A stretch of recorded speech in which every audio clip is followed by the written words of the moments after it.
പരമേശ്വരൻ സ്വയംഭൂവായി കുടികൊള്ളുന്ന ശ്രീ പയ്യാവൂർ ശിവക്ഷേത്രത്തിലെ ഊട്ടുമഹോത്സവം 2ാം ദിനത്തിലും വൻ ഭക്തജന തിരക്ക്. പണിമുടക്ക് ദിനമായതിനാലും ക്ഷേത്രത്തിൽ ആയിരക്കണക്കിന് പേരാണ് ഉത്സവത്തിന് എത്തിയത്.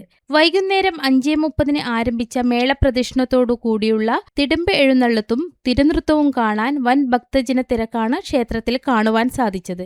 രാവിലെ 10 മണിക്ക് ചൂളയാട് ദേശവാസികളുടെ ഓലക്കാഴ്ച, വൈകുന്നേരം 6 മണിക്ക് പയ്യാവൂർ ദേശവാസികളുടെയും കൈതപ്രം ദേശവാസികളുടെയും ഊട്ടുകാഴ്ചയും നടന്നു. രാത്രി 7 മണിക്ക് സാംസ്കാരിക സമ്മേളനം ഡോക്ടർ ഉണ്ണികൃഷ്ണൻ പയ്യാവൂർ ഉദ്ഘാടനം ചെയ്തു.